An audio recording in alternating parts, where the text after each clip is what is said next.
News 24 our में आपका एक बार फिर से स्वागत है। आज नाजिया जी हम आपसे एंटी कन्वेंशनल लॉ पर कुछ सवाल करेंगे।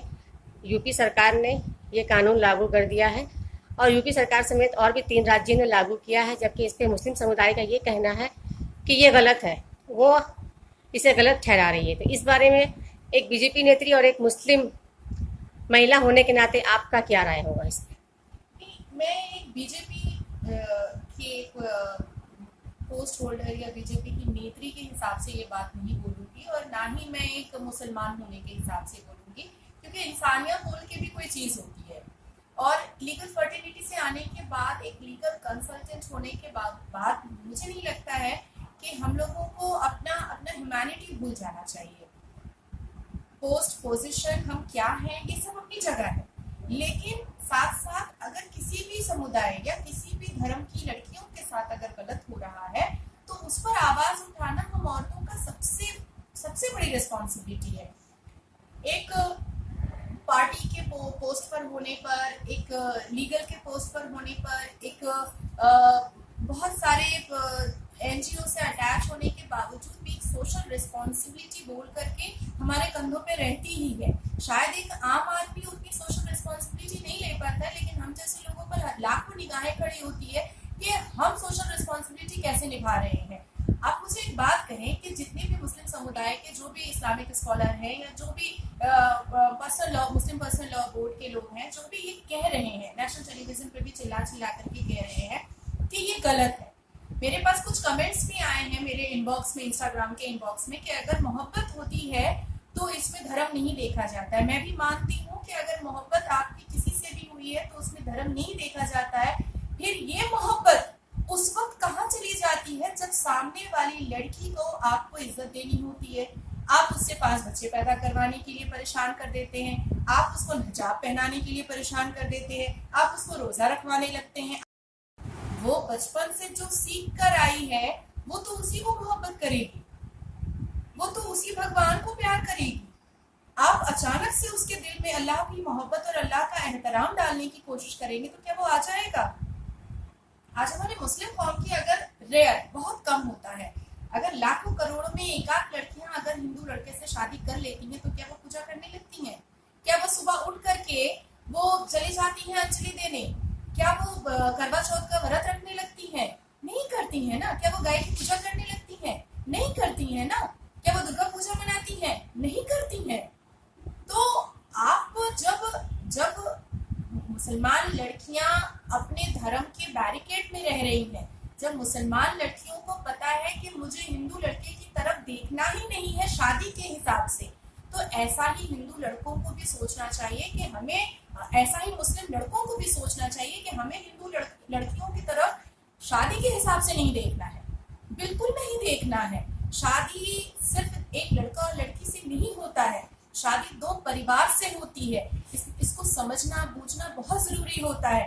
आप सोचें कि शादी के बाद बच्चा होता है, माँ सोचेगी कि वो हिंदू धर्म सीखे या माँ सोचेगी कि वो मुसलमान धर्म सीखे, बाप सोचेगा कि वो हिंदू धर्म सीखे या मुसलमान धर्म सीखे। बीच में तो बेचारा बच्चा पिस जाता है।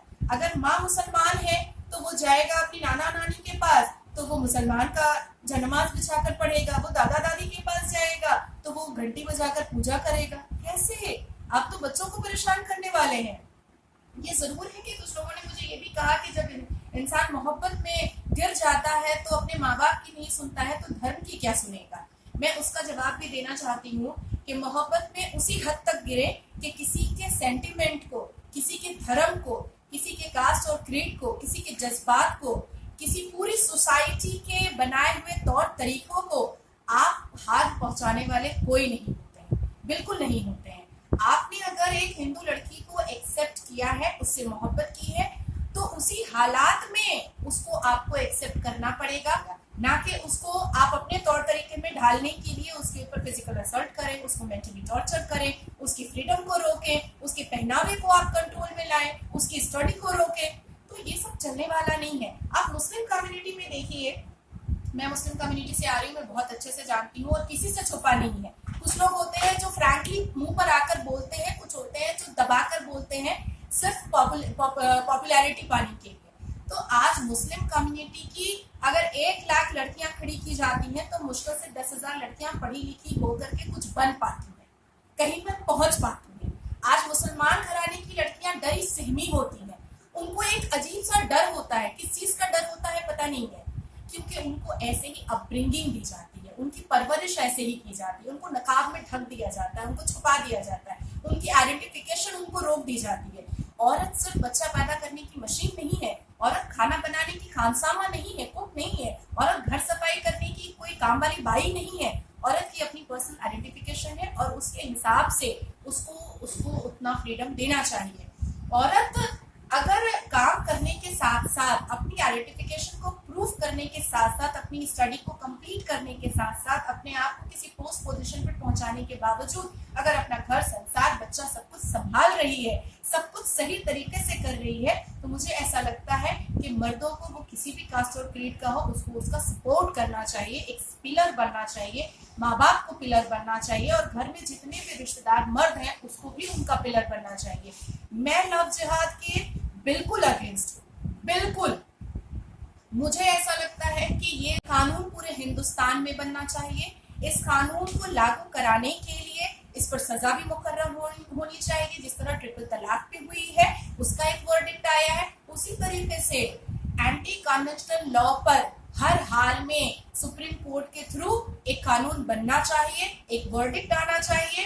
किसी भी मुसलमान लड़के को ये कुरान ने इजाजत नहीं दी है कि आपके कौम की लड़कियां पढ़ी लिखी 40 साल के घर पर बैठकर हो रही हैं और आप जाकर के हिंदू धर्म की लड़कियों से शादी कर रहे हैं। कहा है कुरान ने क्या?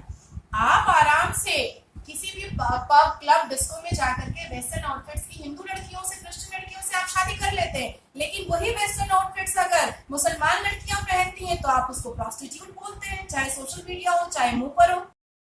जो क्वालिटीज आपको गैर मजहब की लड़कियों में मिलता है वो सेम क्वालिटीज अगर आपको मुसलमान मजहब की लड़कियों में मिले तो वो खराब हो जाती हैं, वो आवारा हो जाती हैं। क्यों? ऐसा क्यों? इसमें कुछ और कोई कहानी है क्या, कोई स्टोरी है क्या? और जो भी जितने भी बहुत बड़े मुस्लिम के जो ठेकेदार बनकर बैठे हैं और जो नेशनल चैनल्स पर चिल्ला रहे हैं कि ये कॉम्युनल बातें की जा रही हैं, मैं उनसे पूछना चाहती हूँ कि क्या आप अपने घर की बेटियों को हिंदू लड़के से शादी करने की इजाजत देंगे? जब आप नहीं देते हैं तो आप अपने बेटे को भी कंट्रोल करें कि वो भी गैर मजहब की लड़कियों को माँ बहन की तरह देखे, उसको बीवी बनाकर लाकर उसको मेंटल टॉर्चर ना करे। मैं यूपी गवर्नमेंट को मुबारकबाद देना चाहूंगी, कॉन्ग्रेचुलेट करना चाहूंगी और साथ साथ अन्य 2 राज्यों को भी मैं कॉन्ग्रेचुलेट करना चाहूंगी कि उन्होंने इतना खूबसूरत कानून बनाया है और हर धर्मों को अपने अपने हद में रहने का तरीका बताया है, ताकि किसी में भी कोई मुठभेड़ ना हो, किसी में भी एक रंजिश ना आए, एक कड़वाहट ना आए।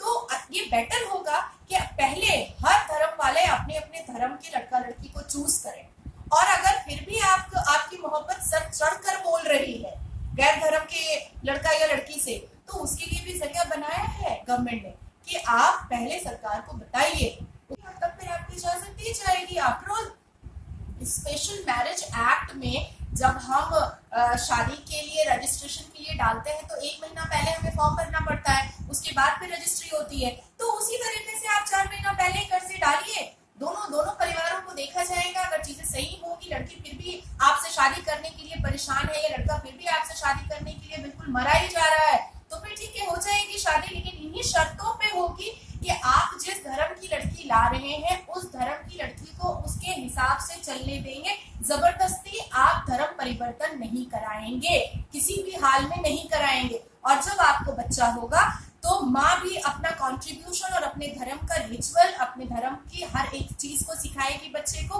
और बाप भी बिल्कुल सिखाएगा। तब हुआ मोहब्बत, इसको कहते हैं मोहब्बत। ये पार्शियलिटी है कि एक हिंदू लड़की को आप अपने घर में ले आए, आपने कहा आप हिजाब पहनो, अब नमाज पढ़ो, नहीं पढ़ोगी तो तुमको तलाक की धमकी देंगे, तुम दूसरी बीवी ले आएंगे। ये सब गलत है, ये सब गलत है। पोस्ट प्रोफाइल, डिग्री, पैसा, दौलत, धन, नाम, शोहरत, सब कुछ ठीक है, लेकिन एक बार अगर आपने किसी के आंख से आंसू निकलवा कर आपने उसका कर्ज ले लिया है, आपने उसकी बद्दुआ ले ली है, तो फिर आपको पनपने नहीं देगा, आपको कहीं तक पहुंचने नहीं देगा। सक्सेस तो बहुत दूर की चीज़ है। बद्दुआ से बचने के लिए तो प्रॉफिट मोहम्मद ने भी कहा है और कुरान और हदीस में भी हर जगह लिखा है। तो मुझे लगता है कि लव जिहाद पर मैं बिल्कुल अगेंस्ट